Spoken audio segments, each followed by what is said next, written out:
आहात एबीपी माझा, उघडा डोळे बघा नीट. चितळे बंधू, आपुलकीचं आणि चवीचं नातं 75 वर्षांचं.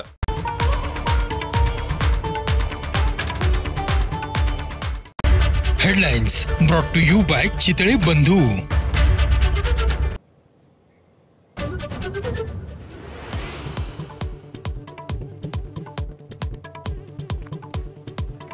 उपमुख्यमंत्री एकनाथ शिंदे अमित शहांच्या भेटीला सह्याद्री अतिथीगृहावर होते. शिंदे शहा यांच्यात भेटी दरम्यान देवेंद्र फडणवीस आणि अजित पवारही नाहीत.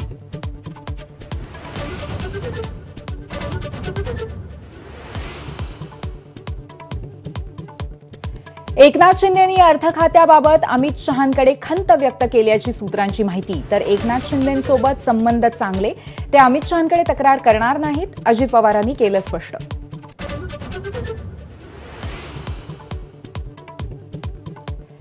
कल्याणमधील बलात्कार प्रकरणातील आरोपी विशाल गवळीची तळोजा तुरुंगामध्ये गळफास घेऊन आत्महत्या. आरोपीच्या आत्महत्येने तुरुंग प्रशासनावरती प्रश्नचिन्ह. शौचालयात गळफास घेऊन केली आत्महत्या.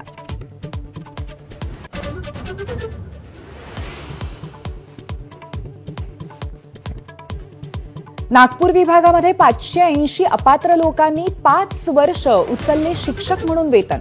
विभागीय शिक्षण उपसंचालक उल्हास नरड यांना अटक. 12 शिक्षण संस्थांचे कर्मचारी, नागपूरचे अधीक्षक, शिक्षणाधिकाऱ्यांचा घोटाळा.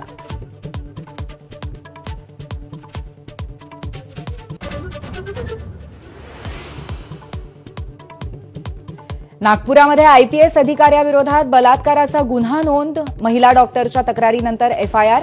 लग्नाचं आमिष दाखवून अनेक वर्ष शरीरसंबंध ठेवल्याची तक्रार.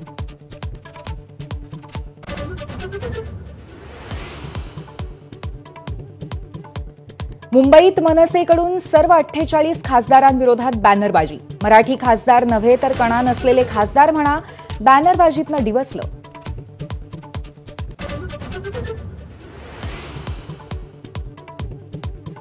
मुंबईत ऐन उन्हाळ्यात पाण्याची समस्या गंभीर. जाचक शिथिल केल्याशिवाय माघार नाही. टँकर असोसिएशनची भूमिका. संपावर तोडगा कधी, याकडे मुंबईकरांचं लक्ष.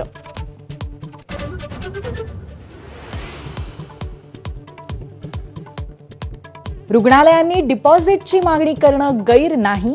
इंडियन मेडिकल असोसिएशनची भूमिका. भिसे मृत्यू प्रकरणानंतर रुग्णालयाने अनामत रक्कम मागू नये, या पुणे महापालिकेच्या निर्णयालाही विरोध.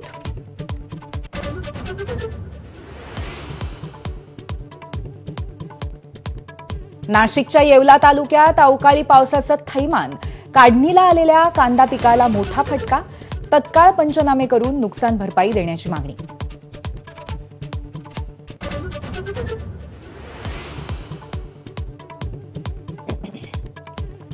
अमेरिकेने स्मार्टफोन्स, लॅपटॉप्स आणि चिप्स यांच्यासारख्या इलेक्ट्रॉनिक वस्तूंना टॅरिफमधनं वगळलं. ट्रम्प यांच्या या निर्णयाचा फायदा ऍपल आणि सॅमसंग सारख्या कंपन्यांना होणार. चीनलाही फायदा होणार.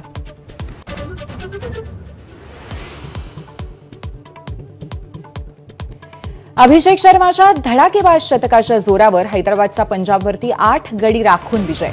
अभिषेकने ठोकलं 40 चेंडूत शतक.